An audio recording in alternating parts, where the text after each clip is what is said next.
I'd like to call the meeting to order. This is to advise those present at this meeting, the Board of Education of the Pinelands Regional School District in the County of Ocean, that adequate notice of this meeting was provided in accordance with the Open Public Meeting Act. The notice has been posted in the Board of Education office, junior high school, and high school buildings. The notice was also mailed to the Press of Atlantic City and filed with the municipal clerks of Bass River Township, Eagleswood Township, Little Lake Harbor Township, and the Borough of Tuckerton. Roll call, Mr. Brown.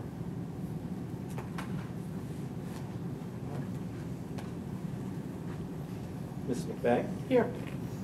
Ms. Hannadel? Yes. Ms. Palladino? Here. Ms. Chambers? Here. Ms. Ernest? I am here. For the record, Mr. Williams, Mr. Bonnicky, Mr. Kubricki, and Ms. Aquapilla. We have a quorum, live at 6:01. May I please have a motion to go into executive session for the purposes of negotiations, attorney-client communications, and personnel? Is that it? For approximately 1 hour. So moved. Second. All in favor? Aye. Opposed? We're in executive.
Good evening, everybody. Would you please rise for the Pledge of Allegiance? I pledge allegiance to the flag of the United States of America and to the republic for which it stands, one nation, under God, indivisible, with liberty and justice for all.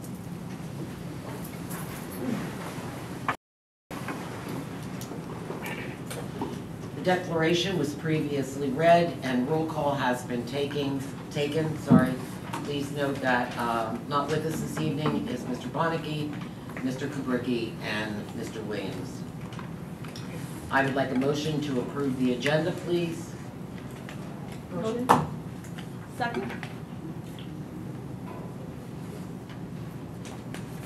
All those in favor? Aye. Opposed? Abstentions? We have an agenda. Approval of the minutes, item number 6, A and B for our regular session and executive session. Can I have a motion to approve? So made. Second. Did we make the changes? Yes, I was here, but I really wasn't here. We did those, right? Yes. I'm not on there. Okay. Yes. Okay. All right, Thank is you. this a roll call? Notes or voice. All those in favor? Yes. Yes. Aye. Aye. Opposed? Abstentions? The minutes have been approved. I'm going to turn it over to Dr. McCauley for the report of the superintendent. All right, I'm going to ask the board first. I have two very short presentations. The first one that I had was on high school start times. And I know that that was something that Mr. Perberky had asked me to get some information together on. Do you want me to wait and do that one next month? Good idea. All right, it's done, I have it. It's just, I gathered some information from the local schools and their times and some research, but we can put that one to next month. That's Okay. good. All right, so the next one I have, I'm gonna get the clicker from Phil, and it will be the shared service for our special ed director. Thank you. Everyone see, I'm gonna put a light down. Okay. Here is Sean, thank you. I'm just gonna hit a light so you can see better. Would you like a microphone? Sure, why not? Thank you. Okay. This is a brief overview of my proposition that's on your agenda for tonight for a shared special education director. So what current shared services do we have between Little Lake Harbor, Pinelands, and some of the small surrounding school districts? Well, we share a superintendent, which is me. We have a shared business administrator between Pinelands and Little Lake Harbor. We also have shared business office services between Little Lake Harbor, Bass River, Pinelands. Food services are shared with all surrounding school districts. We share a maintenance night supervisor who's doing an amazing job. We have child study teams that are shared between Pinelands and Bass River. So our Pinelands, some of our child study team members go to Bass River to do some of those services for them. Technology is shared between the two large school districts and all the small surrounding ones. And between Little Egg and the small school districts, we share OT, PT, World Language, and a BCBA, and that saves everyone some money. So this is the most valuable slide that I wanted to show to the Board of Education for some clarity. What I did was I took some surrounding school districts and wanted to show you the size of the district in terms of total student population, which is this column right here, but then more importantly, the number of child study teams, because that is what the Director of Special Education would be overseeing. So we can see here, Lacey Township, for example, has a total student population of a little over 3,000 students, and they have 7 child study teams. There is one director that oversees those 7 child study teams. We can see Jackson, which is a much larger school district that has 10 child study teams. And there they have a director and 2 supervisors. But we can see a comparison why they would need that. And then way at the bottom, we would have Little Egg and Pinelands, a combined student population of 3,180, and that would have 4 child study teams, 2 in Little Lake Harbor and 2 in Pinelands. So it is not unrealistic to have one director oversee 4 child study teams. So a child study team director, as I said, a special ed director manages teams and not students. So this would be Erin, who I am proposing for the shared service, overseeing the 4 child study teams, 2 in Little Egg, 2 in Pinelands, and then those child study teams service the students, as well as the teachers and all the programs that we have for those classified students. So what is the daily impact with this proposed change? Child study teams remain the same in both school districts. We would now have a K-12 relationship with those students and with the parents of those students. The child's teacher and program is not changing from what it currently is. There's more collaboration among teams in Little Egg and Pinelands. There's more continuity in programs. We can expand programs, and the next slide I'm going to show you, I'm going to talk about that a little bit further. There's a savings in professional development because now we have more minds working on one thing. We have expertise in Pinelands, we have expertise in Little Egg, and now we can share those among the districts. There's more consistency in IEPs and programs. So when a child enters into Little Egg Harbor, their IEP, when it goes over to Pinelands, will look more consistent, and the parent would be more familiar with that. There's a common philosophy shared between the 2 districts, and of course, all practices will be aligned with federal laws. Just my responsibilities and why, one of the reasons that we are partaking in this process, it's my responsibility to assess business management and make sure that we're running efficiently, and that's my job in both districts. I have to ensure that funds are being spent prudently. And we have to make sure that we're fulfilling all statutory obligations and we're adhering to the law, not only in New Jersey, but federally. Here's a chart that I was talking about before. So on this side, you have Little Egg Harbor, our 2 child study teams, what they consist of in terms of guidance, social workers, LDTCs, etc. Over here is Pinelands. And then at the bottom is room for more shared services and more of a cost savings. Here are our specialists, OTs, PTs, our behaviorists. We share these right now with the smaller districts like Eagleswood, Tuckerton, Bass River, because to hire one of those people on their own would be quite expensive. So the students don't have to be serviced, many of them, every day with those types of services. So we're able to share those amongst the districts. You can see on this side, for Pinelands, we outsource all of those now, which is quite more expensive than having your own in-house person. And the way that we're able to do that in Little Egg and the smaller districts is we share them. So we don't use them 5 days a week, but it's still a cost savings to have that person on staff than to outsource on a daily basis. So, getting to know a little bit about Erin.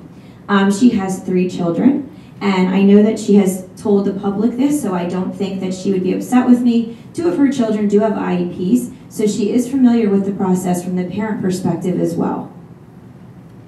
Some other wonderful things about her. She does have high school experience as a special ed teacher.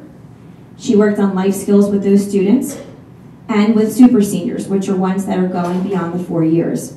When she was in Egg Harbor Township, she was also a special ed teacher there. She worked in middle school in the behavior program, which is extremely challenging, and she worked in an autism classroom.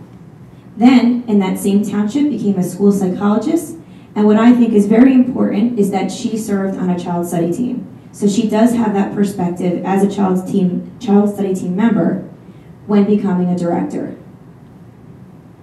This is just her philosophy in terms of being a director and overseeing a lot about communication, building relationships. She makes us do very silly team building activities, and she really builds that feeling, that overall feeling with her team and the rest of the administrative staff.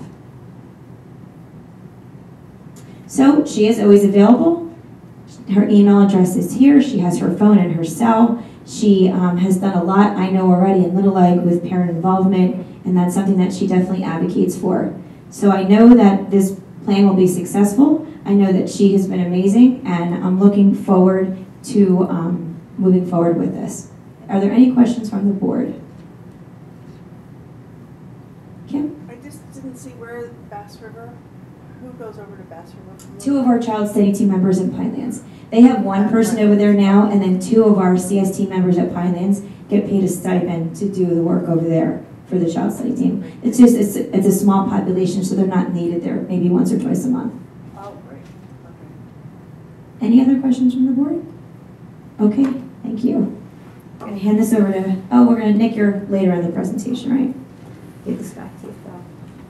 All yours, you're welcome. I have a couple more things.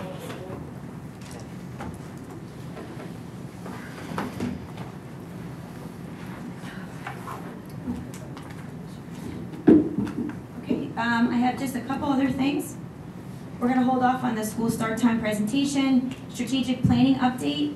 We have been meeting with the Future Ready teams and updating our strategic plan, and I'm hoping to have that on the April agenda for approval, and that will start as of July 1st. Questions from the website. I had 3, and I believe they are from the same person. One had to do with an investigation, and I'm going to turn that over to Amy in a minute.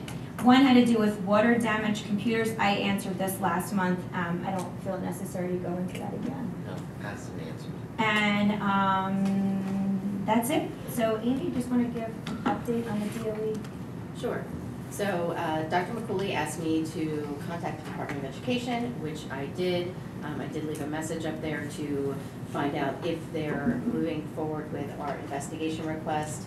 As we know, we sent a letter to them previously through the Executive County Superintendent. Back at the time when Dr. McCooley was not superintendent, I believe Dr. Stevenson was acting superintendent at that time. I believe they had some discussions with her. We've had various entities talk to us, but right now we don't have any further information that anything has been happening, but we did contact them just to confirm.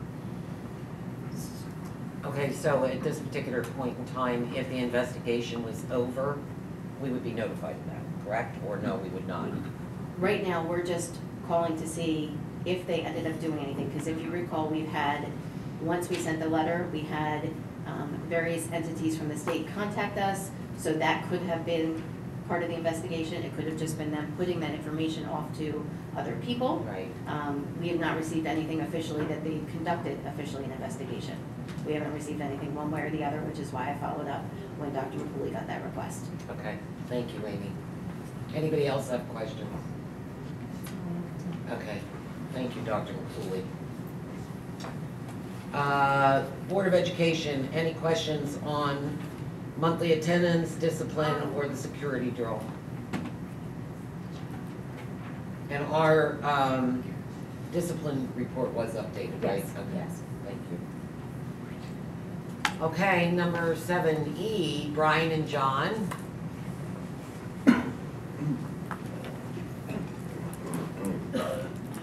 For newcomers, John is our facilities director, and Brian is our site manager. He's from Epic, and he has been overseeing our construction projects. Thank you.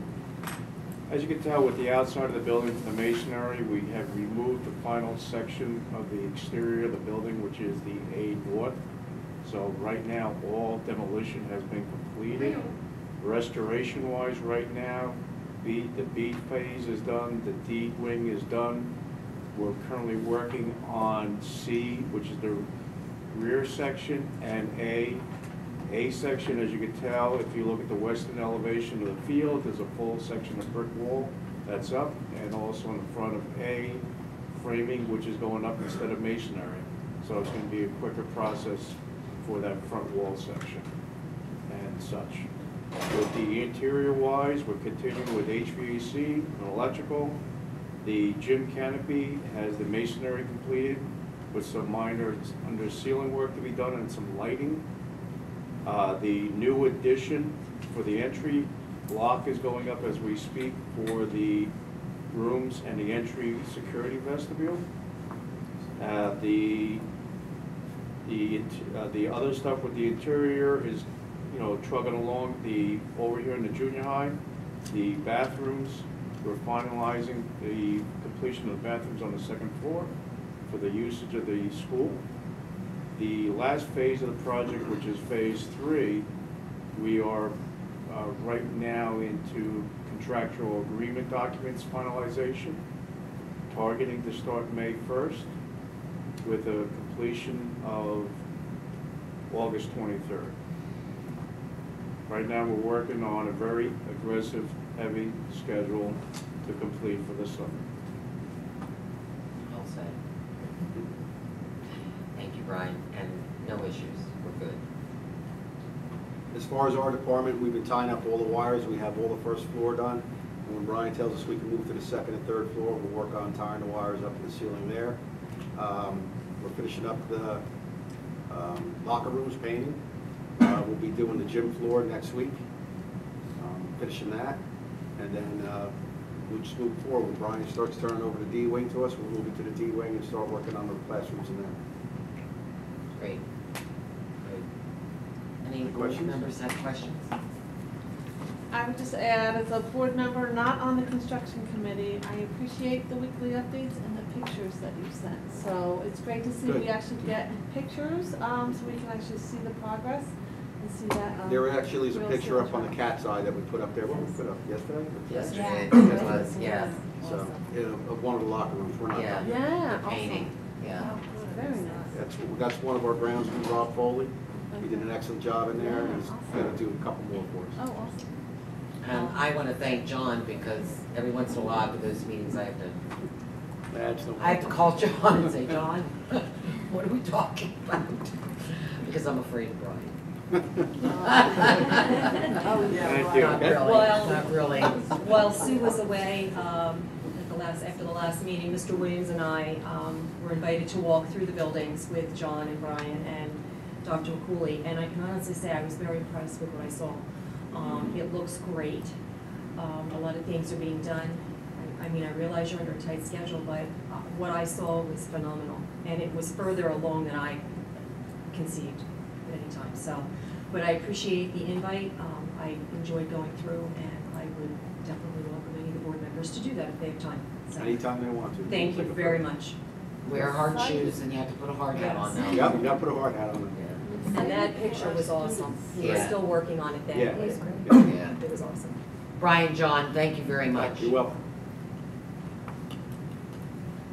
Okay, moving on to our presentations. Student representatives from the junior high school and high school, do we have them here? It's me.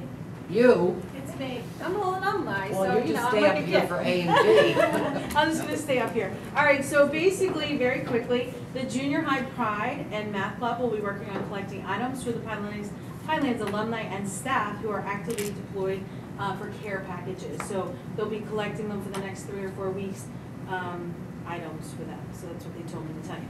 Also, Mrs. Junowitz's 8th grade class hosted a staff versus staff basketball game on March 6th. They created, planned, and staffed the event, which raised $1,025 for David's Dream and Believe Cancer Foundation. The foundation serves New Jersey families who have been dealing with the devastation of cancer diagnosis. This was their top seller ever in the event, so that was really cool. All right, the 8th grade teachers are planning a Washington, D.C. trip for the students on June 8th. And to visit the archives, so they're really excited about that. Also, both the junior high and Frog Pond, our 7th graders, are doing our attendance competitions, which are getting quite, they're getting a lot of enthusiasm about it. They're sending videos, the staff are sending videos of their beards, and it's getting pretty tight. The 7th graders did have the opportunity, some of the homerooms won attendance battle, and they were able to have recess, which was awesome because they love recess even in 7th grade. The class of 2019 is hosting a a mattress fundraiser on Saturday, March 30th at the junior high gymnasium. I bought one myself, it's quite lovely, 11 to 4 on that day. The class of 2020 is having a spaghetti dinner on Friday, May 10th from 4:30 to 7. Tickets are $10 for dinner only and $20 for dinner and tickets to Mr. Pinelands. High school is having their first ever Battle of the Classes, which is April 4th at the junior high at 6:30. and then we'll proceed right into PTSO. PTSO, I've got more flyers for the board. So on the flyers, we have our career day. So we thank Leanne Lacuter's class. We actually have our own person now that we're dealing with, one of her advanced students, and they're really helping us make a lot of our stuff. So that's really cool that they get to do that. And also, of course, I invite all of the public as well as the board to our next PTSO meeting, which is April 9th. On a side note, I know that I presented to the board about our dog therapy program. I did go for a visit to Absecon to see their dog therapy program. Mr. Shore and I went the other day, and it was really cool, and it was really just affirming that we're doing a really good job, and we saw a lot of the effects of the dog. I am in the process of writing a grant, which Dr. McCooley and I spoke about today in reference to the social and emotional, and hopefully get $25,000, which will help with the program and obviously the training of the dogs and the staff, because we have a lot of staff that are willing, that really want to go into doing the handling of the situation. They don't really want to do it on their own. They don't want to deal with it. They just want to come in and be a handler. So Dr. Dooley down in Absecon was very nice, and he gave us a lot of information that I shared with Dr. McCooley today. We debriefed, and then I debriefed Mr. Bannon as well as Kelsey Barr, who's helping facilitate the program. And that's it. Questions? Yes. Where do you have your PTSO meetings? Here in the junior high in the media center. Yep, and we try to make them hour at most. We do our live stream. Last week we got 697 views of our live stream, which is really awesome. Obviously, I know it's very tough for families to get out, and we really try to make them short and sweet and get to the point. Our big push at this point, our job fair is coming along nicely. I'm really excited about it. We're hopefully, fingers crossed, getting an Army helicopter to come for a visit with a recruiter as well. So that's really exciting. And we have confirmed about 40 people that are definitely coming. We have the seniors presenting their projects for their internships. So I think it's really going to be a great event. And then the PEA, we're supplying the food again because we wrote that grant. So, okay, super duper. Here. Thank you, Take Michelle. one. That's all. Thank you. And for our audience and our board members, because you know we are allowed to join the PTSO, it's only $10, and they need every cent they can get.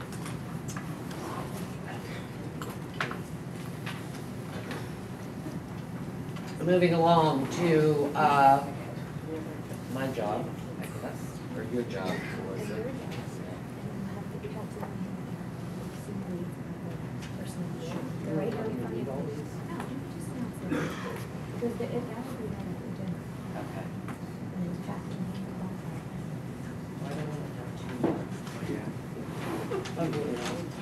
So typical.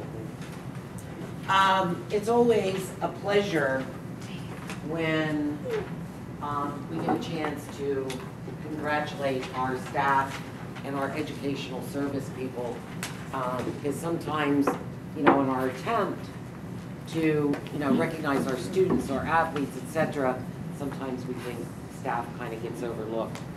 So it is our pleasure, it's Mrs. Chambers, our Vice President, our two Teachers of the Year. The one from the junior high is Erica Rosner.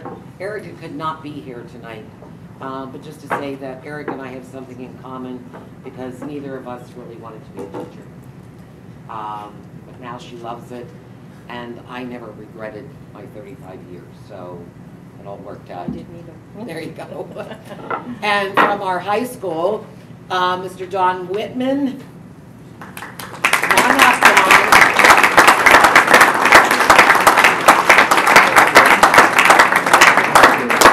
Congratulations. No problem. Thank you. Don is always there. Always. You know, where you see kids, you see Don. The interesting thing is that both Don's mom and dad taught here at Pinelands when I remember Gail well, when we first opened. Yeah. So, and we were very sad to see her go. But you did good, Mom and Dad. Thank you. Thank you. Thank you all. Our educational service professionals, and we really couldn't do the job without these people. You know, they're there, they have their degrees, they're kind of, maybe not necessarily with a whole class of kids, but they do an amazing job. So our first one for the junior high is Melissa Mikowitz.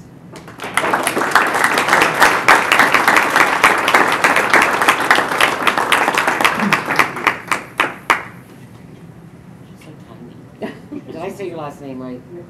Mikowitz. Yes. Melissa, congratulations and thank you for everything you do for us. Thank you so much. All right. Congratulations. I didn't see her in the audience, I'm sure she's here. From our high school, oh, she's hiding because she's so little, is Joanne Fella. Come on up, Joanne.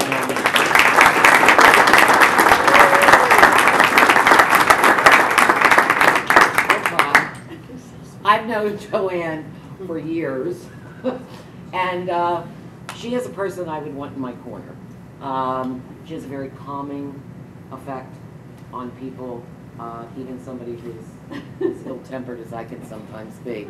But Joanne, thank you for everything you do for us. It is very appreciated. Congratulations. Thank you.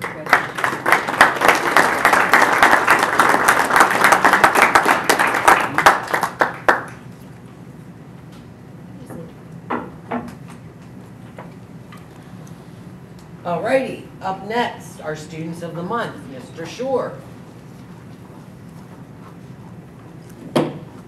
Thank you, Ms. Ernst. Good evening, everyone. I would like to take this opportunity to congratulate all of our students of the month.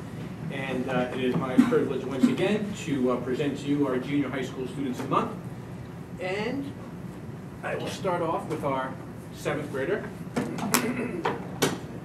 Stuff goes flying. First up is Joanna Smith.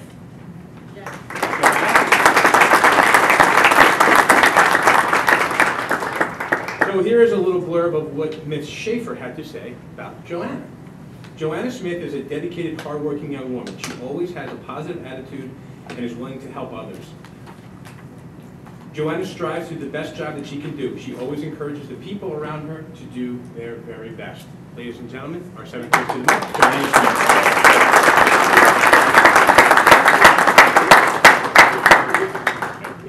Congratulations, please.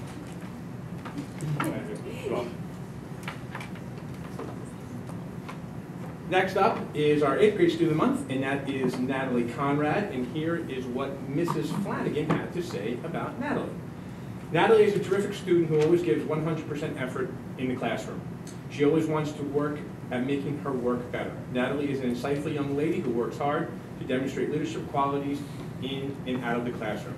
Ladies and gentlemen, it's a pleasure. I don't know if I saw her come in, but Natalie Conrad is our 8th grade student of the month. Congratulations to Natalie.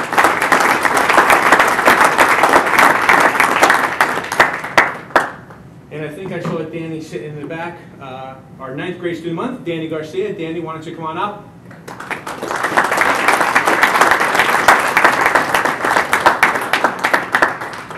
Here he comes.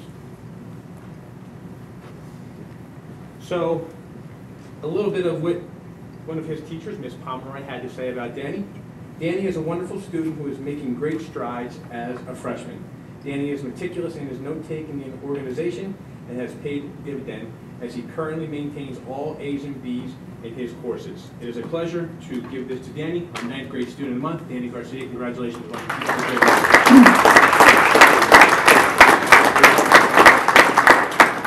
I turn it over, I just would like to congratulate all of our students of the month once again. Also, to our wonderful teaching staff who takes the time to put together a nice little blurb about our students out of their busy schedule, so thank you for doing that.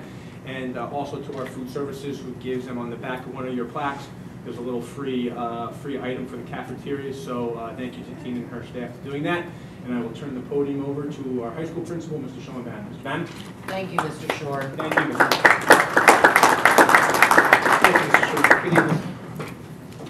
So our first student of the month for the high school this month is our 10th grader, Carter Mathis. Carter, come on down.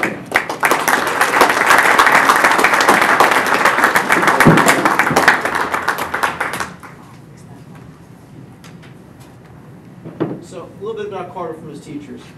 Carter is described as someone who not just cares about his grades, but about his classmates.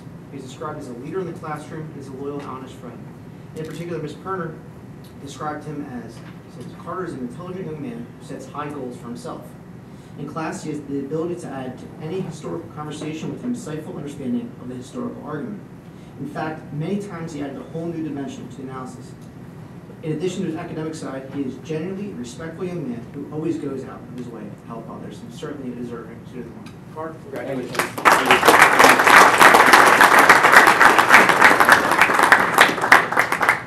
Next up is our Junior Student Month, Lily Greeley.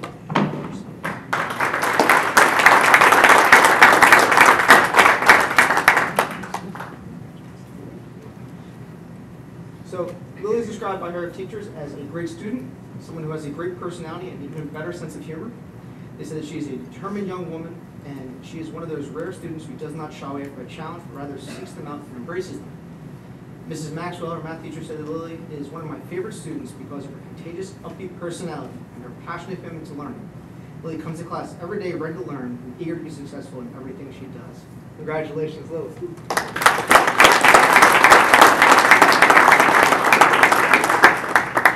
And last but not least is our Senior of the Month, Piper Bick.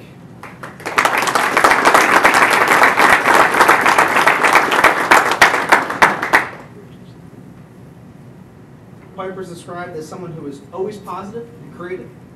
She has a great sense of humor, a pleasure to have in class, and Mr. Wells said that Piper's motivation to perform well in class this year is completely off the charts. To see her determination to go to college and succeed is inspiring. Looking back at her early days in high school compared with today is like night and day. As one of her teachers, it makes me proud to see her succeed and for her to reach the goals that she has set for herself. Piper, congratulations.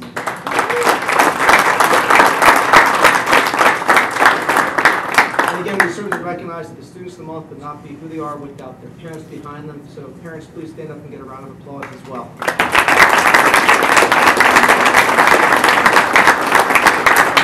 And again, congratulations as well to our Teachers of the Year and Education Service Professionals of the Year. And thank you, Ruth. Thank you. Mr. Brown, our business administrator, is going to do an overview of our tentative budget.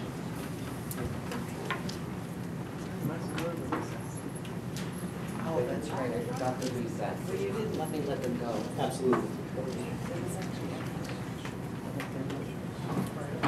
Folks, we're going to take a brief recess. If you have kids and you'd like to get home and get some homework done. We're going to talk about the budget. Or you can stick around and listen to the budget, whatever you're into.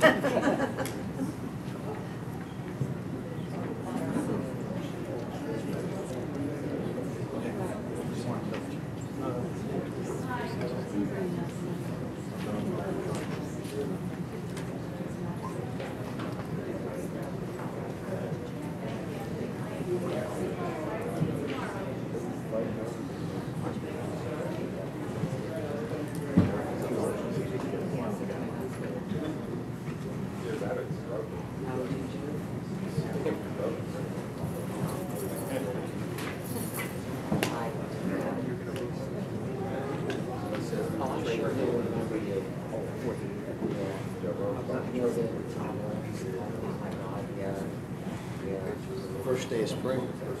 Well, thank you. Players. Enough. There's people coming in, a bunch of inventory. Bill Meyer. Good to see you. Thank you.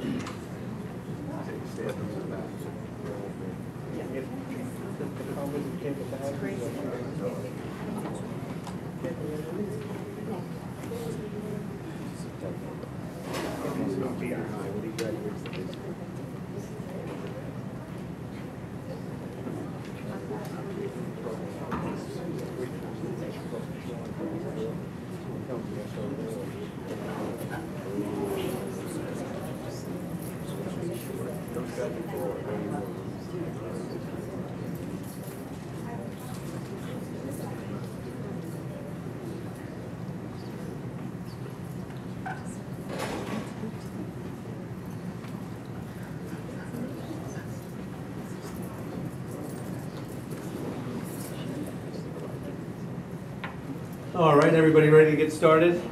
Looks like it. So guys, we're going to talk very briefly about the 2019-2020 general fund budget. This is the tentative budget submission. So the process is budgets were submitted to the county today. After approval of the board this evening, we send that approval over to the county. We will then meet with the county in early April to review the budget in great detail. And then the budget, a more extensive discussion on the budget will be held at the April meeting. I believe our April meeting is April 30th. And then a final budget presentation will be held on May 15th. So this is more high level. We don't get into a ton of specifics, so I'll jump right in with it. I want to first thank the Board of Education. All of them are up there. The budget process is very collaborative. We take input from everybody, and particularly we work with the Budget Committee. And thank you, Ms. Paklakua, for chairing that committee again this year. We start with revenues, right? It's important for us to understand the money that we have coming in. So this is the breakdown of Pinelands revenues. We get 62% of the school's revenue, just over $20 million this year in local taxes, and a little over 34% from state aid. So we get, that's 96% of the money that we have coming in. Fund balance is money we're using essentially from savings to fund the budget, and the other revenue is less than 1%, it's miscellaneous sources. So the state tells us once we determine the total budget for taxes, that $20 million number, the state tells us how to split that up among the regional sending schools, or sending towns. So they give us something called an apportionment formula, and this is the percentages we were given by the state. So Little Egg carries just under 75% of the budget, Tuckerton 13%, Eagleswood about 7%, and Bass River 5.5%. This is the detail that we get in that apportionment formula. So the total assessed value of land in the Pinelands Regional School District is just over $3.2 billion. That number gets equalized, enrollments get counted and equalized, and that's where they come up with those percentages from the previous slide. So you'll hear a lot more in the coming month or 2 months about the School Funding Reform Act. The very short and sweet here is it's not good news for the people in Southern Ocean County or people in Ocean County altogether. The state is saying the local fair share is going up. That local fair share is your tax bill. The state is also saying that their portion, which we receive in state aid, is going down. And so obviously there's districts that have the inverse true. There's districts that are getting more state aid, and there's districts that are shifting some of that tax burden away from the taxpayers through the state school funding formula. What it means specifically for us is that we're going to lose about $400,000 in state aid over the next several years. You know, being in 3 districts right now that are seeing reductions in state aid, you can count me among the people that do not support this change being implemented this way without more input from the people that are in these districts. The one thing that it fails to address is special education funding. And Ms. Hannadell attended a conference, I believe last week, where they jumped into this a little bit in detail, but without boring you with it, we get funded as if we were 15% special ed. Every school district in New Jersey is. We're 25% special ed. So for that 10% difference in kids, we lose almost over $6,000 in funding per child. So if you add that up, it becomes a substantial amount of money. I would ask the people that are here tonight or watching, if you're out and about, if you interact with legislators or elected officials, tell them that you support funding for actual special ed enrollment, because in Southern Ocean County, this isn't Pinelands, it's Bass River, it's Eagleswood, it's Little Egg Harbor. Our special ed populations are above the state average, and it would help the schools meet their budgetary needs if funding for special ed was on actual enrollments. I mentioned the previous slide, just going to shift the financial burden to the taxpayers. And for the districts like ours that are facing state aid cuts, we're going to have to make some major cuts in the next 4 budget cycles, and we started that this year.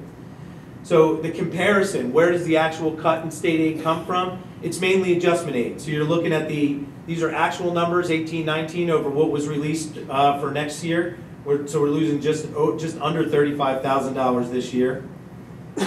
And one of the big factors is enrollment.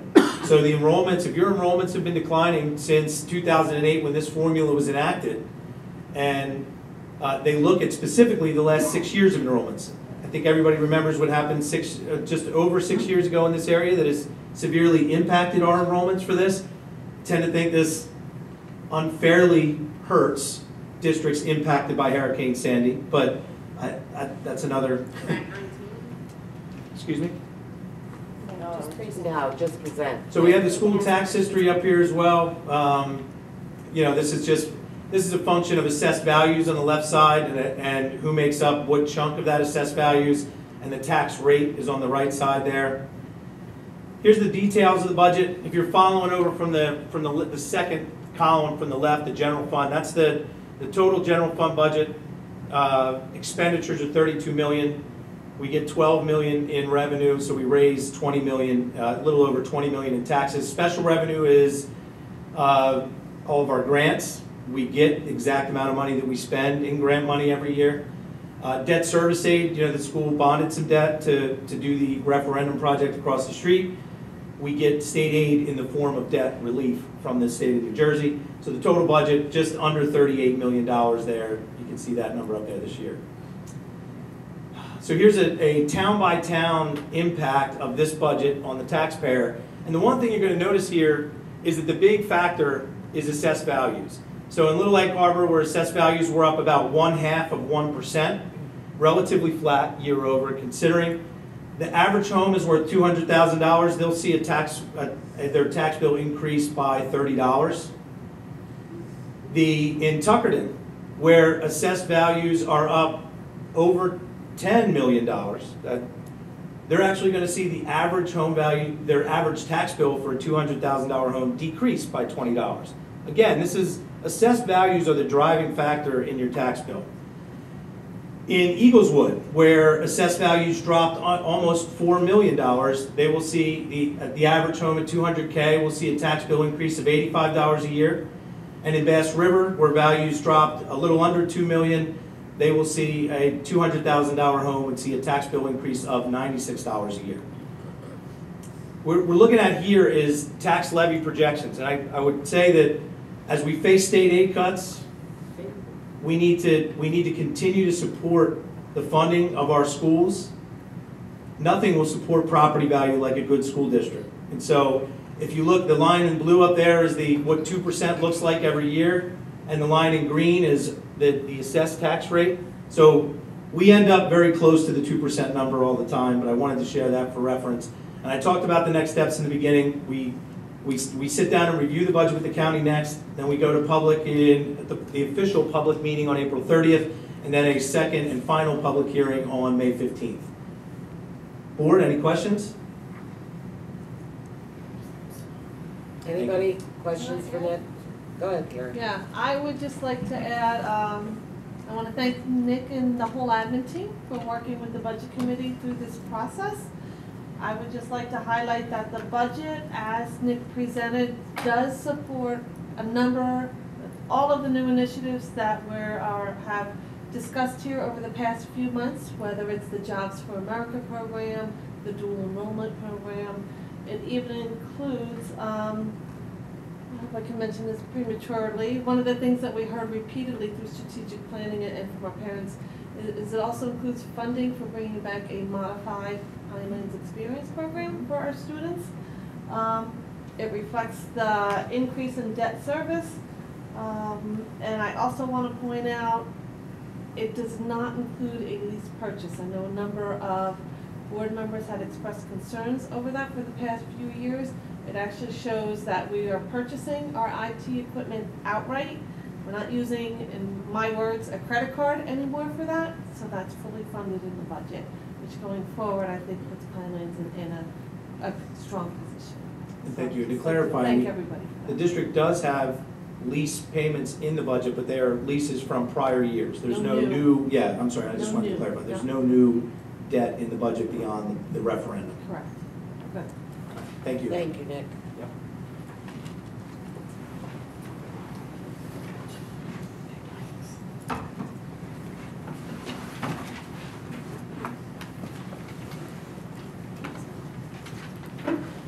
Can you put the lights on?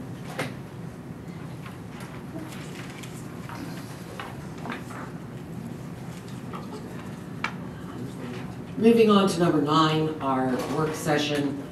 And Nick mentioned that Ms. Hannadell attended the legislative meeting, which was a week ago Saturday. Am I correct, Kim, in Trenton? Yes. Yes. And so briefly, Kim, you want to tell us what they're going to take away from us now? Actually, I think, did everyone hear me? Yeah. No, actually, the good news is I have gave you some paperwork. One thing is the Every Child Counts Senate Republican School Funding Reform Bill package out there, and that has a couple things, Melissa, that we've talked about over time. So it's actually might pass, but They are the minority party right now, but it's a really good package. Let me just get to this. I'm gonna skip over what I was gonna say before, because Nick talked about a lot of it, so I don't have to go into some of that. No, it's fine, it's good. They want to improve support for all special education students, make all funding categorical. So the funding is based on how many kids that we do have in the district rather than the formula. But they also want to do extraordinary special education, that all the funding for extraordinary special education get funded as well at 100%. And their other big thing is that instead of determining enrollment by that one day, October 15th, they want to make it an average over, which is so crazy, but one day, so instead it's going to be an average over the entire year. And they're also going to try to get the federal small area income and poverty estimate that's used for Title I funding to be our funding for, instead of having the self-reported and free and reduced price lunch numbers. So they're pushing for that. So that's the good news. So, and that's actually state, not federal. Some of the other things that came up was, there's a whole section on legislative acts. Right, None of right. that. The big thing too, and I was talking to Amy briefly kind of about it, is they're trying to extend the statute of limitations on sex abuse cases for schools, Right. et cetera. And New Jersey School Board is definitely supporting it, but there was something in it, because it's tort law, Amy, I guess there's this thing, they're extending it 37 years. So if a child leaves school at 18 and doesn't figure it out for 37 years, but they're also trying to put something in, either some kind of limitations on what the awards can be, but we kind of had a huge discussion about it, because, there's churches that are not doing stuff. We want it, school boards wants to, and everybody in the room wanted to support it, but we just don't want to be, 37 years is a really long time. Right, yes, it's right. a very long time. So they're Right. working on the wording on those bills as well. Also, we did go to the county meeting the other day, Yes. and you guys, Pat, you shared that great slideshow. Video, yeah. Oh, yeah. And I'd love to see, Melissa, if we could do something with the admin team on that. Because this woman was amazing, because it's all about special, SEL, social emotional learning. But she has this amazing package herself, because she was into yoga and a special ed teacher and a teacher. She has this really amazing program, so we'd love to go over. I do have the information from Pat, so Yeah. we're gonna look into that. And that's it. Thank you, Thank Kim. you. The last item that Kim was referring to was a program that was at the county level, and it was Alicia DiLorenzo, who is working in Asbury Park, who has done some absolutely amazing things. Premise being that you take a child, and when they first come to school, is the awareness of their childhood experiences, because that is where you have to start. And if you don't start there, even somebody who may be getting A's, there's still childhood experiences that, need to be addressed with every child. So she was a fireball, she was incredible. I'm sure she's expensive, but we'll just leave it to you. Thanks. You're welcome. Thank you, Kim, very much. Moving on to our board forum. Kim has given us her legislative updates. I don't know if any of you had the opportunity to look at your board goals and action plans. Pat and I both added some things. Those are the district ones. Things that have been done. Melissa even added there for us. The big one was our recovery of credit for kids, and the amount of money saved is huge through Edmonton. Edmonton and just making some administrative Changes, in-house. right. It's almost half of what we spent last year. So those changes that are occurring definitely are of financial help. Anybody have anything they want to add to that?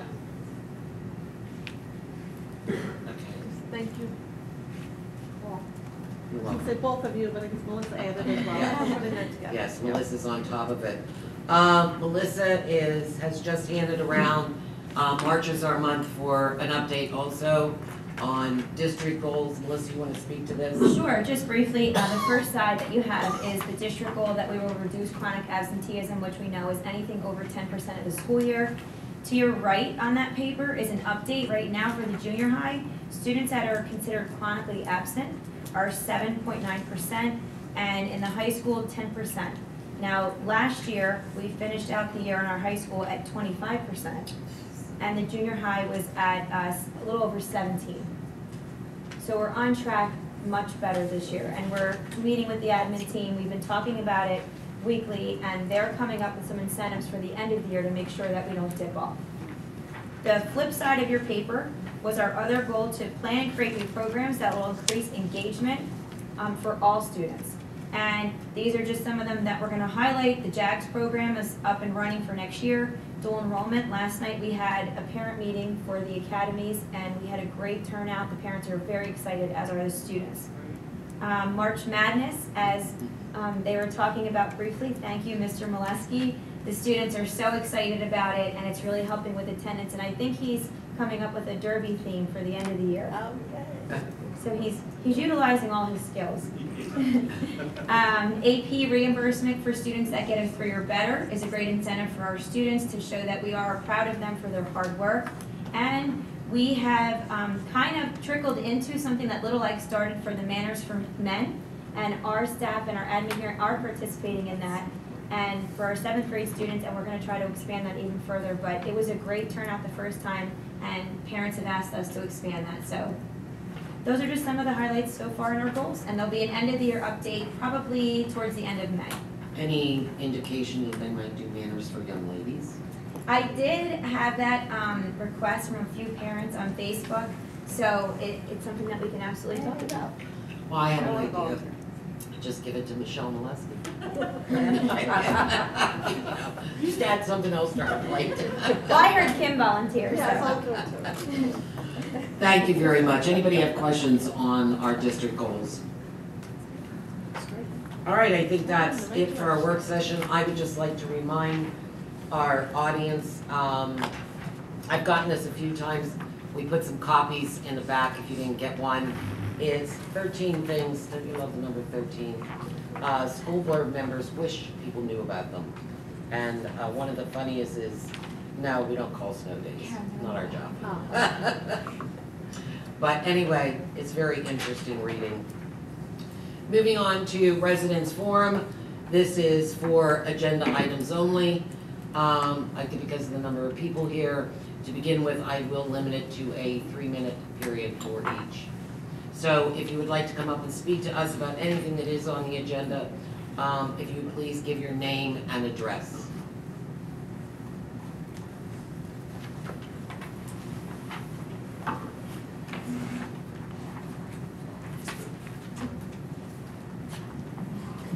I'm Tom Bellard. I live at 28 Surfside Boulevard. I'm sorry, I didn't hear you, sir. 28 Surfside Boulevard. And your name? Tom Bellard. Okay, thank you. I'm here to talk about the shared services proposal. A number of parents have concerns about this proposal, and even though it seems like it may already be a done deal, I feel like it's my duty to talk about it anyway. I hope that you'll consider, at least consider voting. A number of you should have already received letters from a number of parents outlining some of our concerns. One of the main concerns is that it's not been properly explained to us why this is being done, and no effort has been made to convince us that this is a good idea. What we're doing is we're getting rid of a director, and then we're replacing her with somebody who's going to be tripling the load of special ed kids that are in our care. And I know that Dr. McCooley says that this is no big deal, but the decision was made based on the findings of a secret audit that we have repeatedly asked to be able to examine. We've asked what's in the audit, and we've repeatedly been told that maybe eventually they'll get us a copy, but This is something that should have been done before this proposal was voted on, before the position was eliminated. And, you know, what parents have a right to have their concerns addressed, and they just haven't been. And in fact, when we have tried to address our concerns, we've been scolded for daring to contact duly elected members of the board, which is our right to do, and which we would have been able to do in a more appropriate forum had we been notified that any of this was happening. But what instead happened was, in November, Dr. McCooley commissioned an audit, didn't tell anybody about it. The board didn't approve an audit specifically, they just said a consultant. And then the audit was done in secret. The decision was made.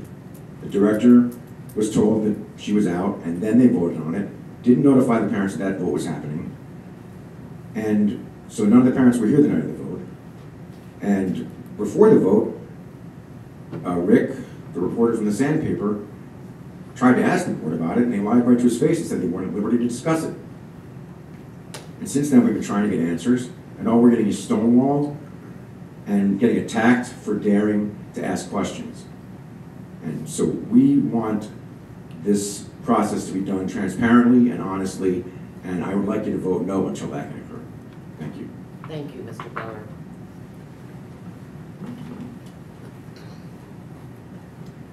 I'm only going to...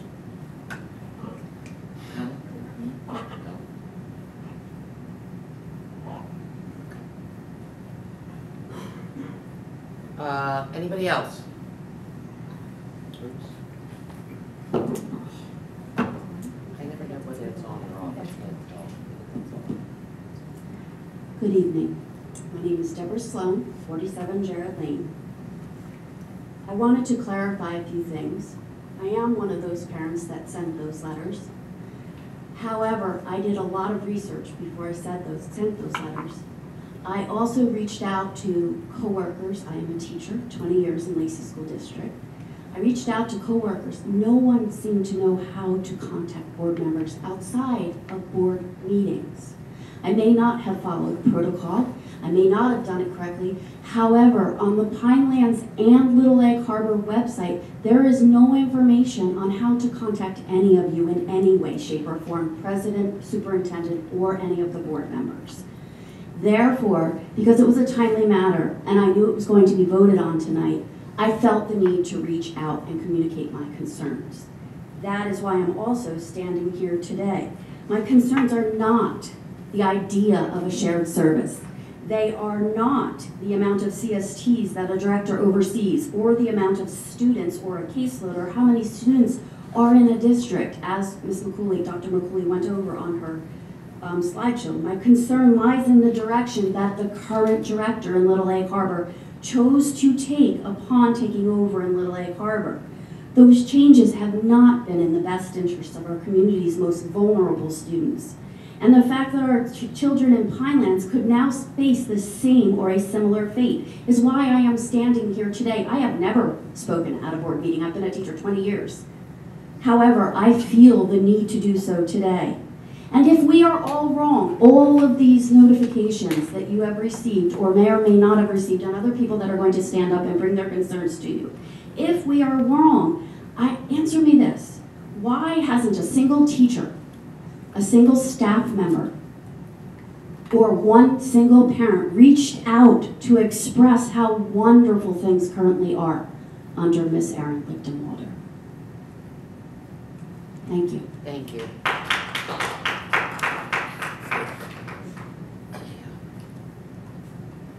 Anybody else would like to speak on agenda items?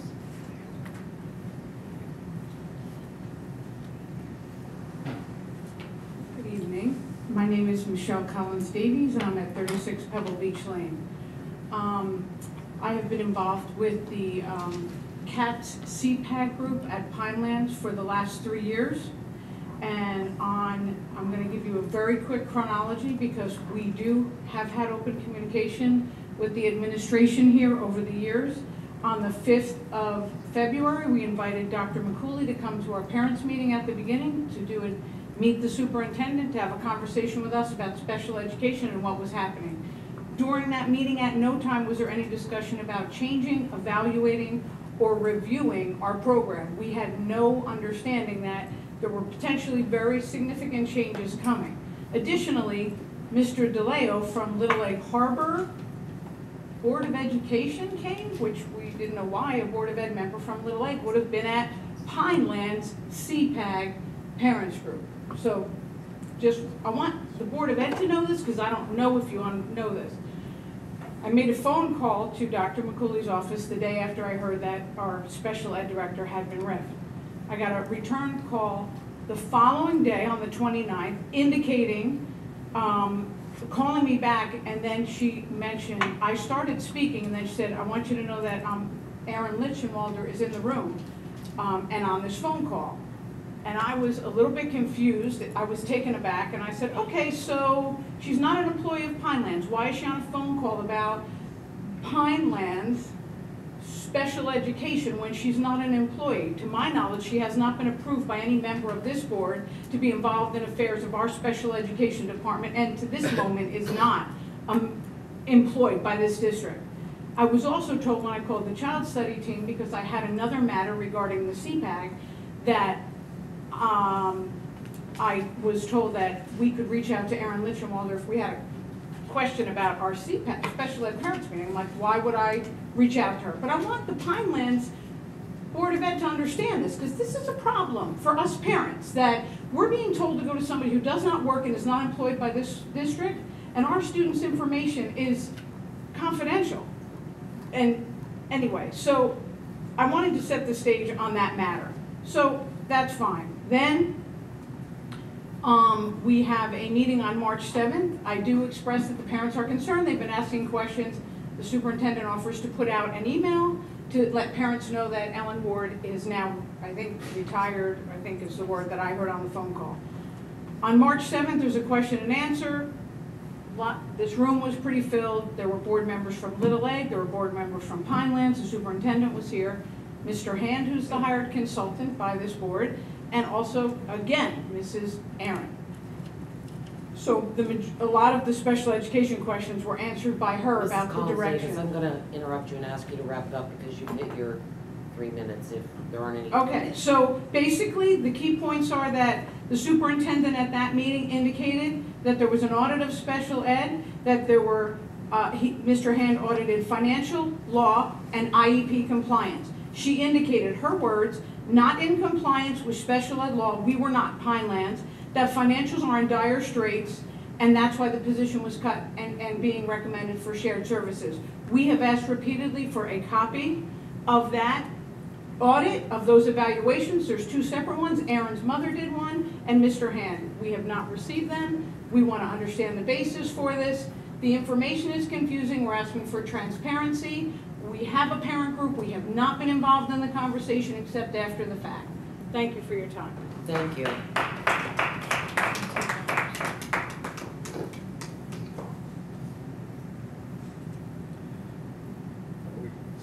Yeah. Soliciting comments. My name is Charlie Roth. I live at 334 Landing Court in Tuckerton. Along the lines of what you've heard so far, and I don't think anyone's really said that they support the transition, the change in direction that Dr. McCooley has used as her mantra for doing this. I used the phrase, this didn't pass the giggle test, and Ms. Davies used much better language, but quite frankly, there's been a real lack of trust that we would have to know that what you're doing is in our children's best interest. We haven't seen the audit, haven't seen a redacted portion of the audit. Did Ms. Ward sign an NDA, by the way? Did she sign a non-disclosure agreement as part of her separation?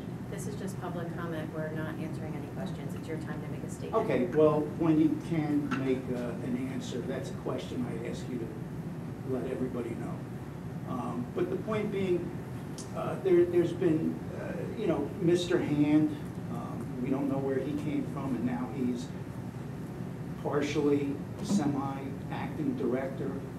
He's not a consultant, he's listed as the acting director. I believe there's a previous relationship that brings him to us. Miss Lichtenwalner's mother was part of an audit. I mean, there's a ton of things that do not make this seem like a very upfront. And we've already seen a couple of years ago experiences of what would look like nepotism. So this just looks like, and lastly, let me say, in addition to the fact that it seems like a fait accompli, and that there is favoritism or nepotism, I would love to know who else has applied for this job. We didn't see Miss Ward's resume up there or pictures of her family. I mean, why did Miss Ward not survive a review of, where she would be in line for the shared service director position? No one knows. So, it's just, again, I go back to it doesn't pass the giggle test. You're pushing things through from our point of view, and there's no sense of appropriateness and above boardness. There is a record of what appears to be nepotism in our recent experiences. Plus, you guys, I mean, our trust level is already low. You've been involved in letting a school fall apart. So you guys need to really stand up and open the books on this. That's it. Thank you.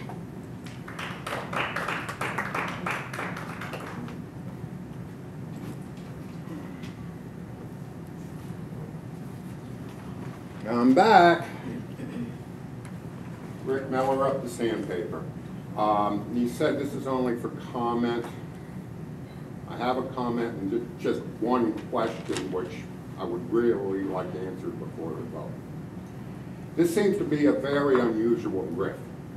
Normally when somebody is laid off, they are put on a list at the top of the list, and if the position is filled again, they have the first right for the job. Okay? We already on your website have an interim director of special ed, and we're going to soon have a director of special ed. I don't see how she was riffed.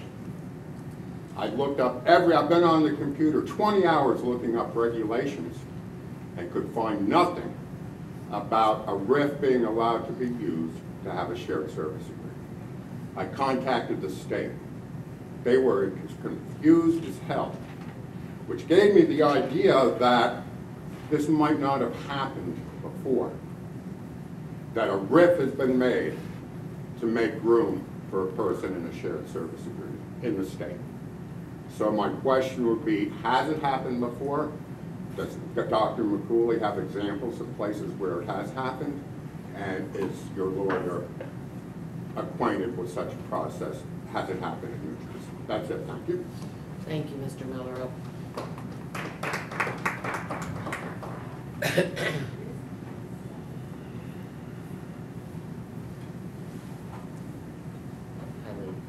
Lee Morey, Tuckerton.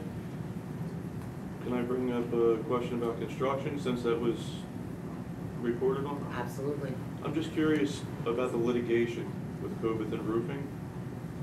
Is there any ending to that? Is that something you can discuss? Okay, well, this is a comment period, and when everybody has commented anything we can answer, we will answer, but that is something I'm not touching with a 10-foot pole. So I would ask Amy if she Okay, so just a couple more things. I know there were issues with the new roof. There were defective areas. Has that been addressed? And do we know what the product was that they used on that roof? Because so far, it's been, what, a year or more now? No one knows what the product was.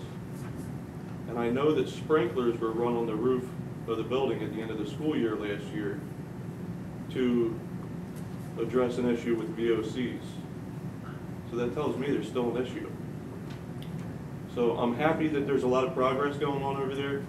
I hope the building is open for the fall school year. But I'm afraid there's still an issue with the roof. And I'd really like answers, and there's a lot of other people that would like answers on this too. All right. Thank you, Lee.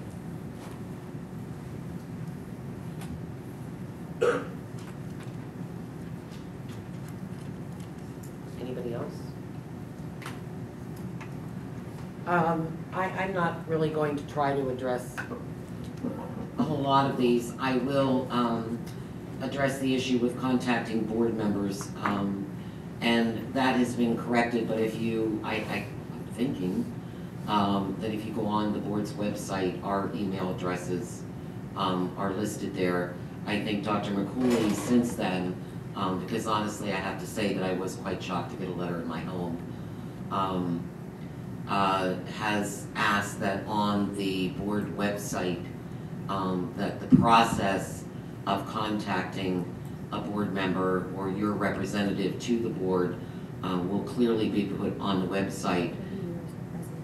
And legally, if you need to contact somebody because there is an issue or because it's something that you need to take to Dr. McCooley, your job really is to contact me as the board president.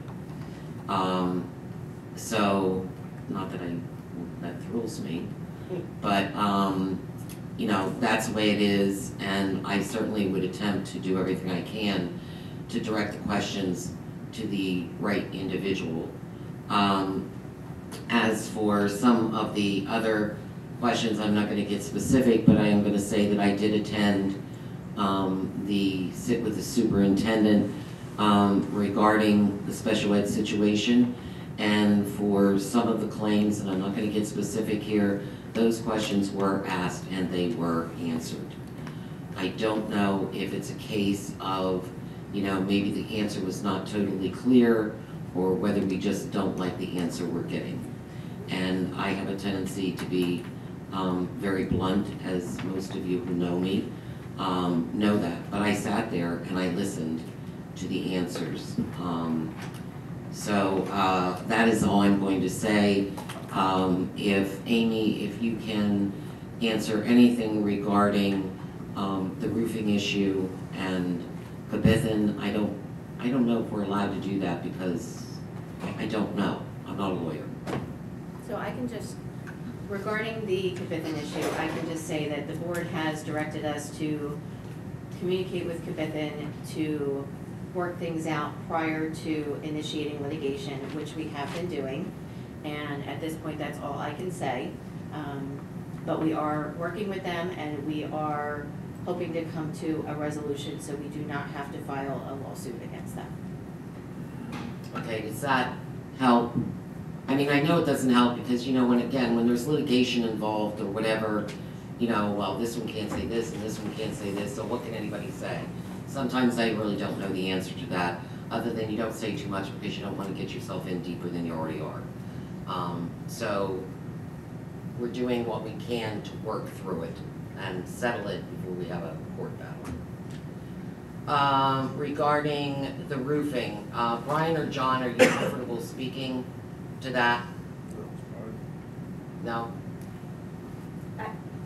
If you don't mind. So one of the other residents who was at our last meeting, she emailed me and asked me the same question.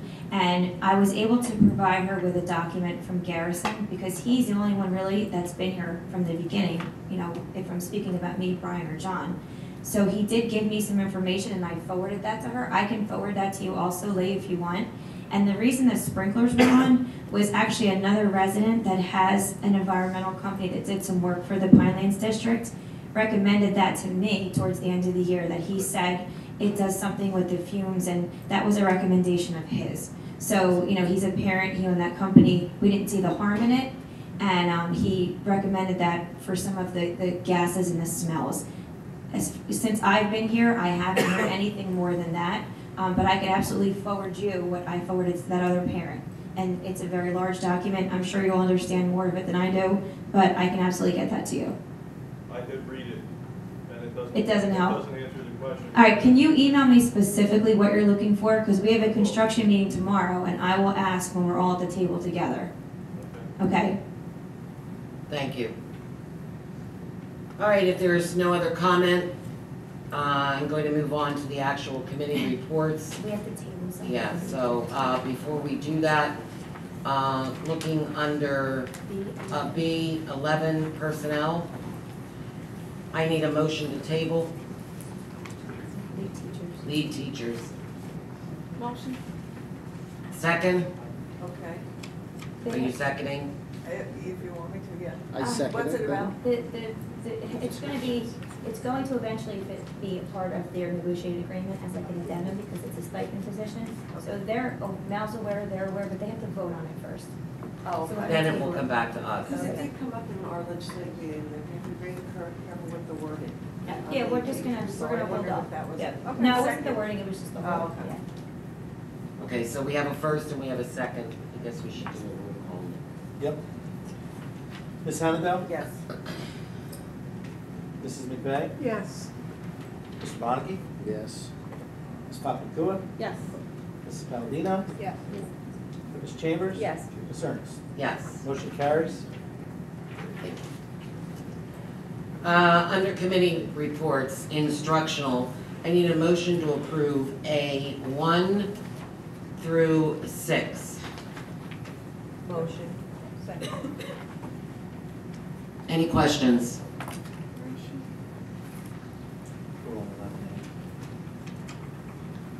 No questions? No questions, Ms. Hannadel? Come back. Mrs. McVeigh? Yes. Mr. Bonnicky? Yes. Ms. Papakua? Yes, with the exception of item A1A, policy 5756. Abstaining from A1A? I'm a no on No. that one policy. Just on the one policy, Karen? Okay, thank you. All right. Ms. Palladino? Yes. Ms. Chambers? Yes. Ms. Hannadel? Yes. Ms. Ernst? Yes. Motion carries. Under personnel, for items B1 through B, my goodness, 14, we are excluding, please remember, number 11, which is lead teachers. So we're really voting on items 1 through 10 and 12 through 14. I have a motion? Motion? Second? Second. Any questions? So, can I ask, clarify the one thing about audits?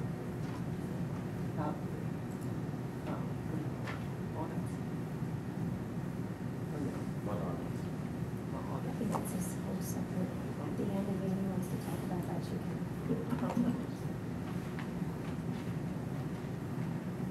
Okay, Ms. Hannadel? Yes. Ms. McVeigh? Yes. Mr. Bonnicky? Yes. Ms. Papakua? Yes. Ms. Palladino? Yes. Ms. Chambers? Yes. Ms. Ernst? Yes. Motion's carried. Under item C, the report of the board secretary and business administrator, I would like a motion to approve items C1 through C11. So made. Second? Any questions? Ms. Hannadel? Yes, but I'm staying on number 2.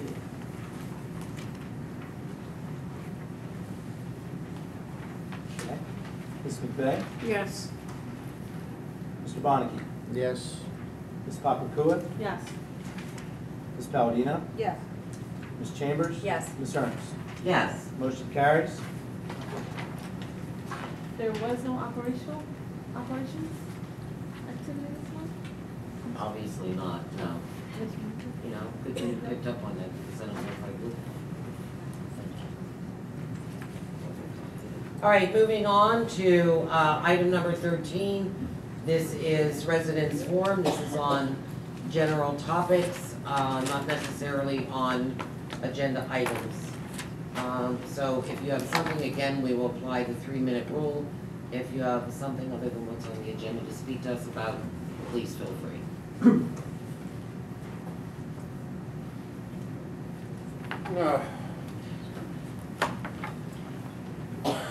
Rick Miller up the sandpaper again. Whenever I ask a question in the first round, it never gets answered, so I'll come back. I wanted to know if there had been a case of a RIF being used to clear a position for shared services elsewhere in the state of New Jersey? Could either Dr. McCooley or your attorney, are they aware? Sure won't be me. Go ahead. Yes, there has been a case in the state of New Jersey. And do you know where that was? I believe it was out of Hunterdon County. Okay, because the reason I'm worried is I could find no guidance whatsoever going through the State Board of School, the School Board Association, the DEP, law, anything that said other than that if you are removed, that you should be the first person called back if the position is filled again. And obviously the position is filled. Number two, in relation to that, it looked like on the agenda that the former Director of Special Ed is being paid now through the end of June, is that correct? Yes, she is retired. Okay, but she is being paid through the end of June. I presume Aaron starts being paid on the shared service agreement immediately? We haven't approved that. It's pending a negotiated agreement. Oh, okay, very good. Because the reason I was going to ask is, if she started immediately, I was wondering if you were going to keep Mr. Hand on. Because then you'd be paying 3 people for one job. But if she's not on yet, that will do it. Thank you.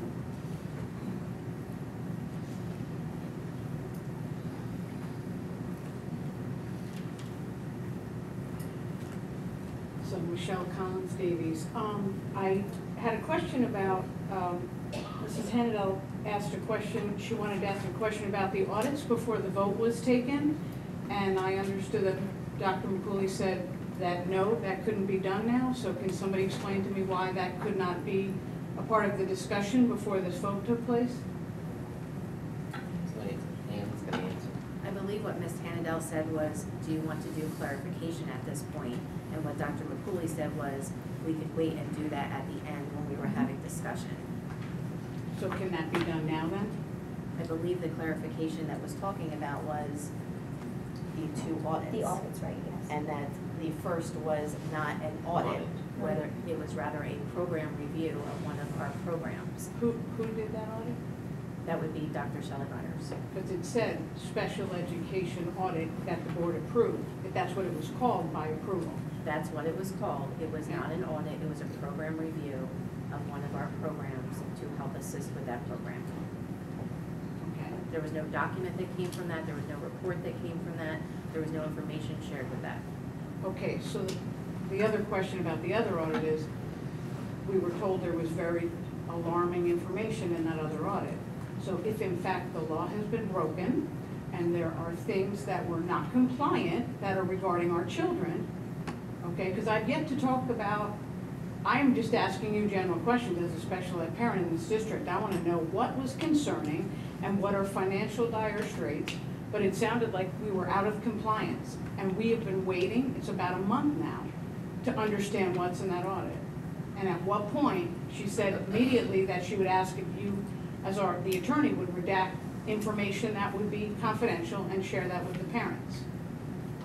No, I said I can ask the attorney if we can turn the audit over, and if we could, information would have to be redacted. So it's a month. Is there an answer on I this? did ask her, and yep, yeah. So right now, the report is considered what's called advisory, consultative, and deliberative. That means that we engaged in that report to review what was going on in our program. That report is not considered a governmental record and at this point is not able to be released. That being said, in general terms, I believe, and I've heard the word financial dire straits a few times, as you probably sat through and saw, we had a budget presentation tonight. And as Dr. McCooley and Mr. Brown have indicated, we are continuing to lose money, approximately, I believe it was $400,000 over the course of a few years, and we are not being fully funded for special education. So the combination of those 2 things, as well as programs and initiatives we're bringing into the district, create the financial dire straits that we are in. I'm assuming that's what Dr. McCooley meant when she made that statement. I was not there. What are the compliance issues? Those are, I understand the financial better than I understand the non-compliance with special ed law. Like it sounded, and we were at this meeting and you mentioned that to us. So I think we have a right to know what are the issues that were so challenging with respect to compliance that involve our students. Again, at this time, that information is advisory, consultative, and deliberative, and we're not able to share it. All right, well, at some point. Thank you. Be nice.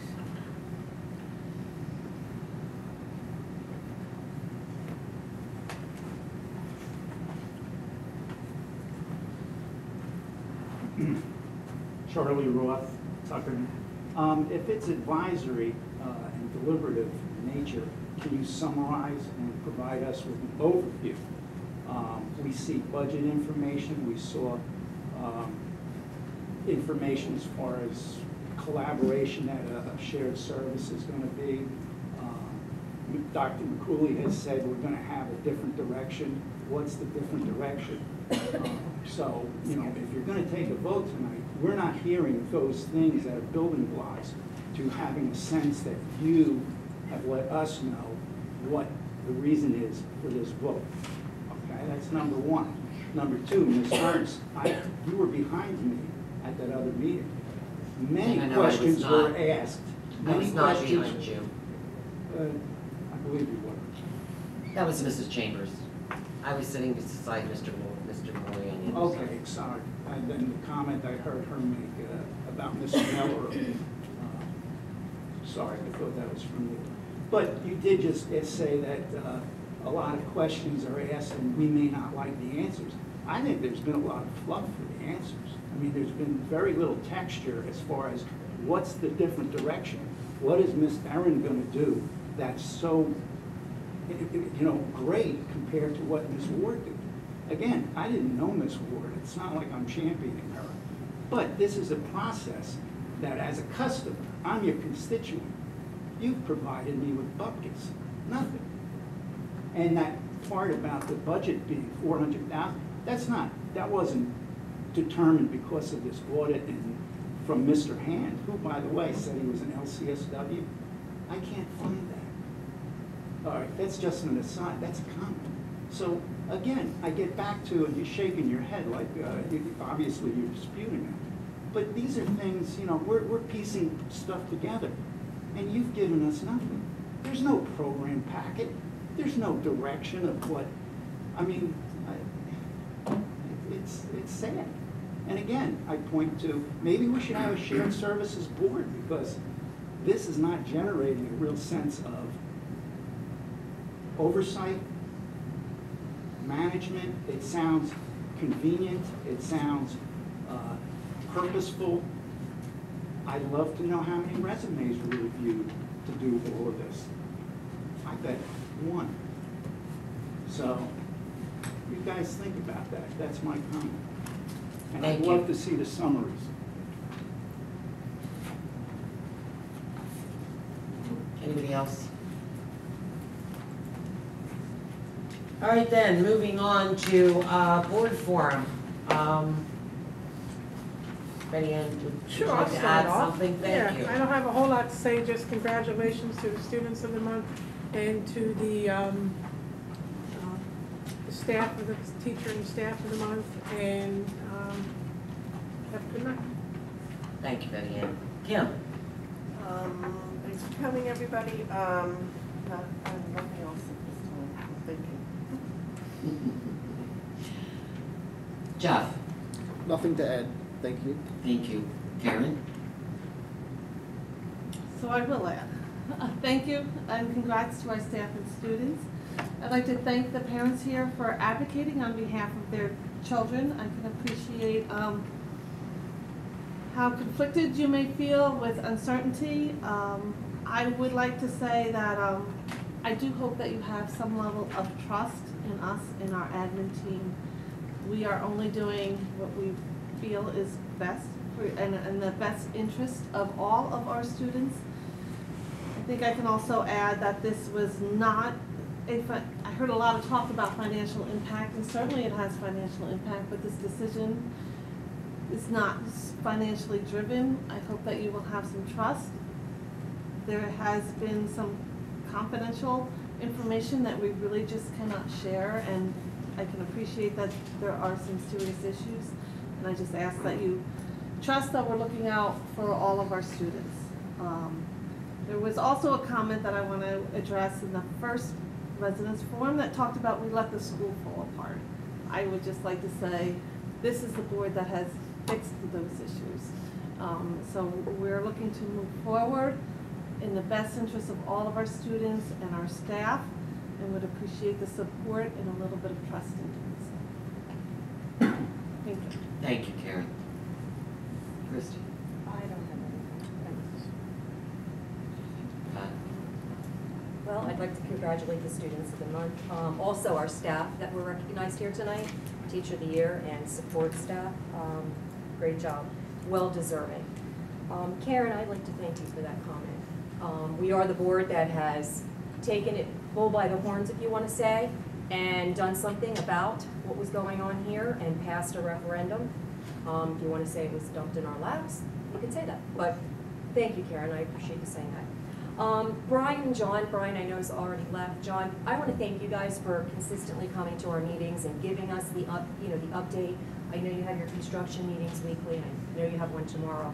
But I really appreciate it, and I just want to thank you because you guys have really worked hard and you've made an effort to come to every meeting to let us know what's going on. Lastly, I'd like to thank Dr. McCooley, first, for all the initiatives that she has begun here at Pinelands in 2019. She handed and she stated in her district goals some of the things that are coming up. They're great things that are going on. We are moving forward for all students, and I can honestly say that she has done a great job since she's come on board, and I just want to thank you for that. You are, well, I don't know what we looked on without you. Thank you. I'd like to thank the Budget Committee and Nick for your hard work on the budget. I appreciate it. It's not my forte, so I appreciate all the time and effort that you have put into it. Nick, you have been great. I know it's a frustrating job, but you've done a very, very good job, and I appreciate it, and I think the board does too. So thank you very much. Have a nice evening, and maybe we'll see you next month. Thank you.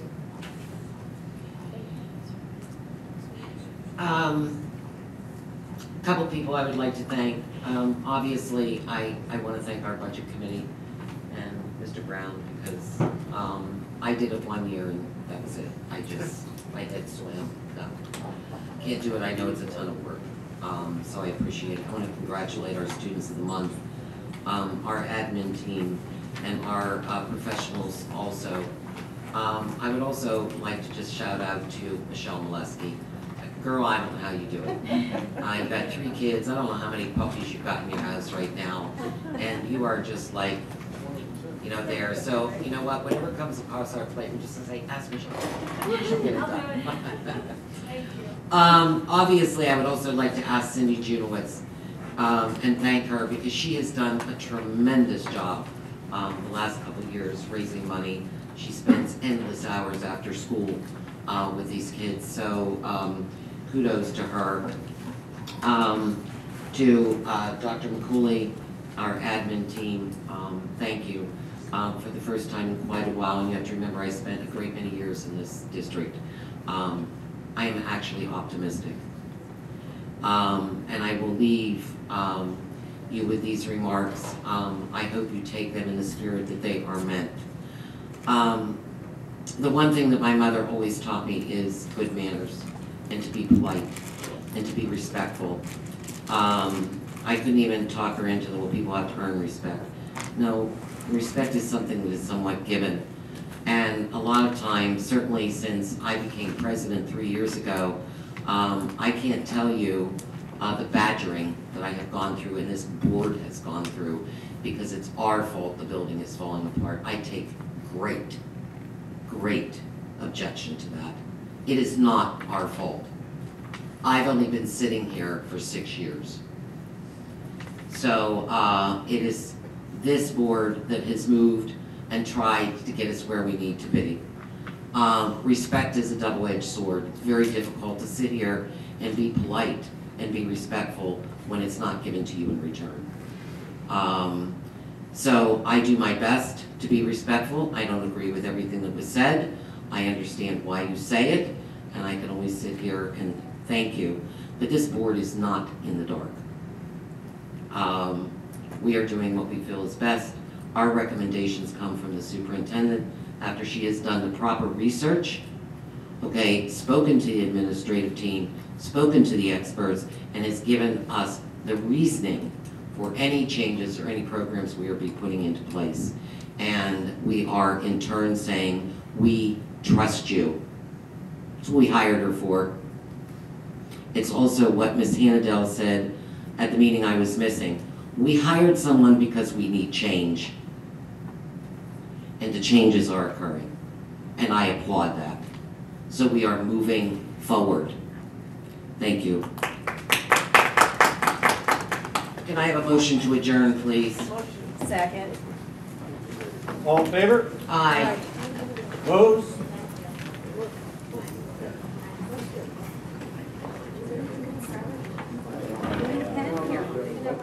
No, I'm.